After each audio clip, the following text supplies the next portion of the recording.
Assalamualaikum warahmatullahi wabarakatuh. Saya Laila Nurosadia, NIM 186501155, akan menyampaikan tentang metode KCKT, yaitu identifikasi asam dehidroasetat dalam produk kosmetika dengan menggunakan HPLC atau KCKT. Yang pertama, akan dijelaskan mengenai pengertian HPLC atau KCKT. Kromatografi cair kinerja tinggi atau KCKT, High Performance Liquid Chromatography atau HPLC, merupakan salah satu metode kimia dan fisikokimia.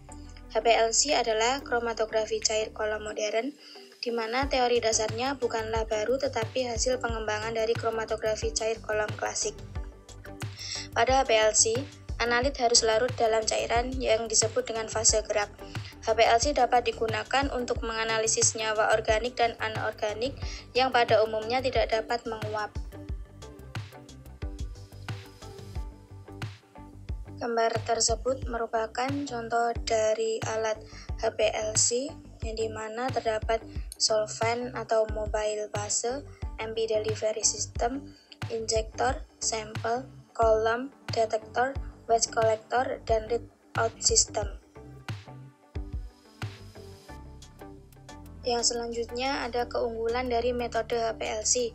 Yang pertama, mampu memisahkan molekul-molekul dari suatu campuran. Yang kedua, mudah melaksanakannya. Yang ketiga, kecepatan analisis dan kepekaan yang tinggi. Yang keempat, dapat dihindari terjadinya dekomposisi atau kerusakan bahan yang dianalisis. Yang kelima, resolusi yang baik. 6. Dapat digunakan bermacam-macam detektor. Yang ketujuh, kolom dapat digunakan kembali. Dan yang kedelapan, mudah melakukan atau sample recovery.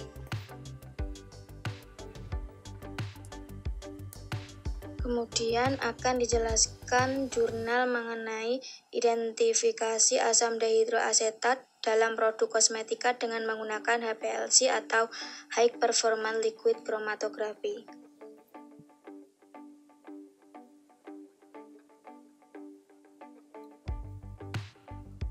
Yang pertama ada pendahuluan. Kosmetik berasal dari kata Yunani kosmetikos yang mempunyai makna keterampilan menghias atau mengatur. Kosmetika sejak berabad-abad yang lalu sudah dikenal manusia dan baru pada abad ke-19 mendapat perhatian khusus, yaitu selain untuk kecantikan juga mempunyai fungsi untuk kesehatan.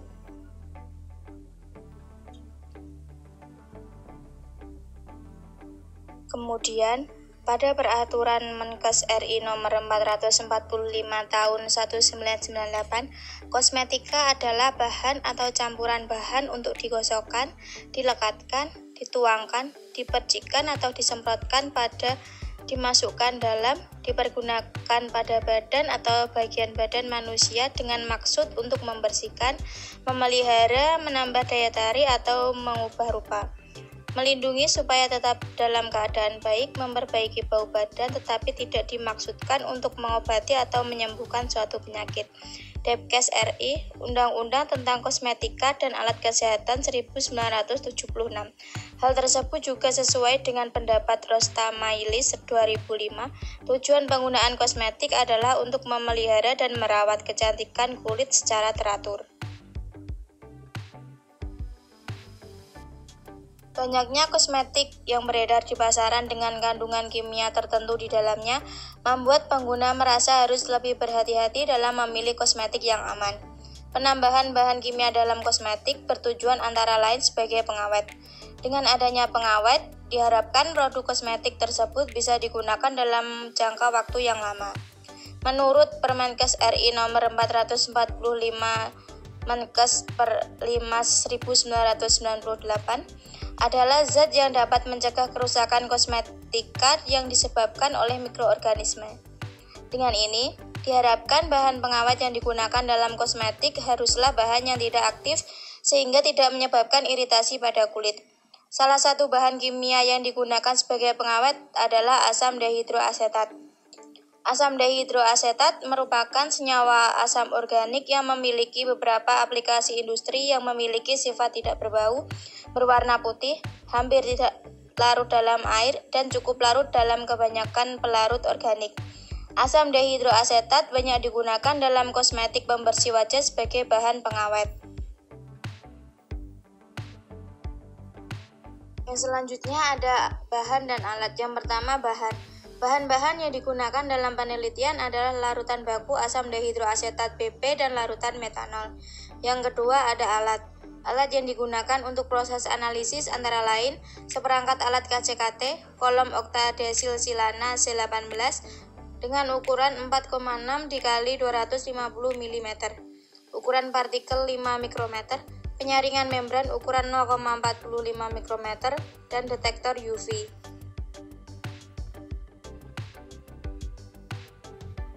Kemudian selanjutnya ada metode penelitian.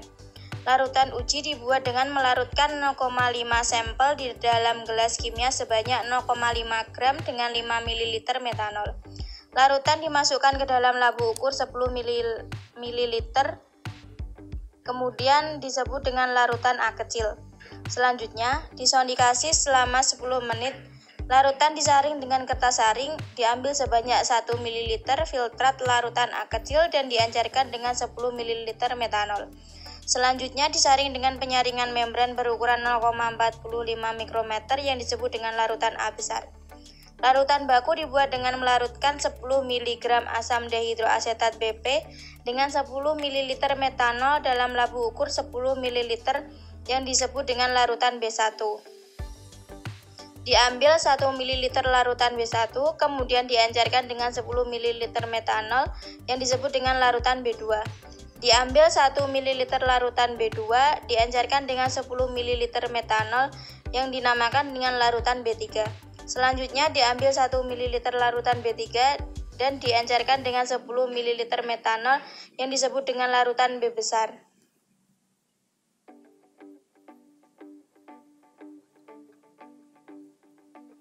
Hasil dan pembahasan.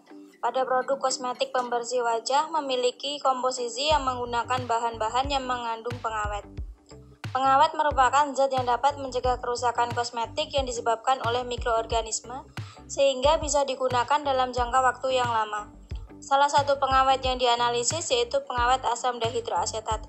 Asam dehidroasetat atau dehydracetic acid, nama UPEC, 3-asetil 2-hidroksi 6-metil 4H piran 41 yang memiliki rumus kimia C8H8O4 merupakan senyawa asam organik yang memiliki beberapa aplikasi industri yang memiliki sifat tidak berbau, tidak berwarna putih, hampir tidak larut dalam air, dan cukup larut dalam kebanyakan pelarut organik.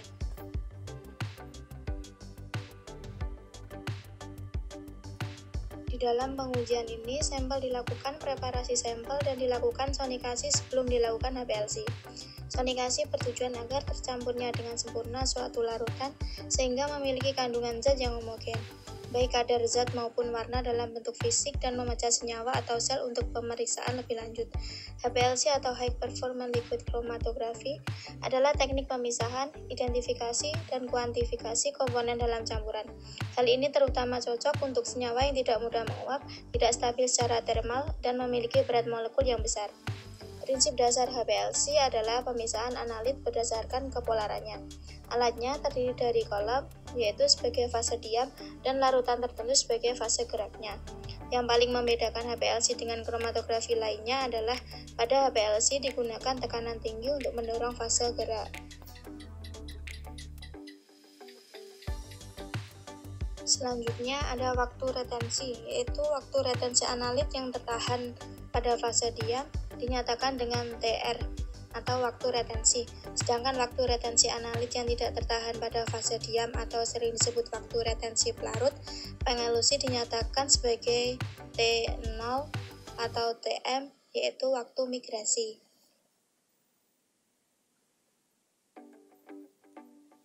Dari hasil pengujian yang dilakukan pada uji baku asam dehidroasetat dapat dilihat kromatogram baku diperoleh pH pada retention time atau RT 11.583 menit, sedangkan uji sampel pembersih wajah kromatogram sampel dapat dilihat tidak adanya pH pada kromatogram. Pada waktu retensi 2,5 sampai dengan 3 merupakan waktu retensi analit yang tidak tertahan pada fase diam atau sering disebut sebagai waktu retensi pelarut. Pengelusi dinyatakan sebagai T0 atau TM, yaitu waktu migrasi. Dapat disimpulkan, berdasarkan analisis data dari asam dehidroasetat terhadap kosmetik pembersih wajah di BPOM di Medan, dapat disimpulkan bahwa sampel kosmetik pembersih wajah tidak mengandung asam dehidroasetat. Terima kasih. Cukup sekian yang dapat saya sampaikan. Apabila ada salah kata, mohon dimaafkan. Wassalamualaikum warahmatullahi wabarakatuh.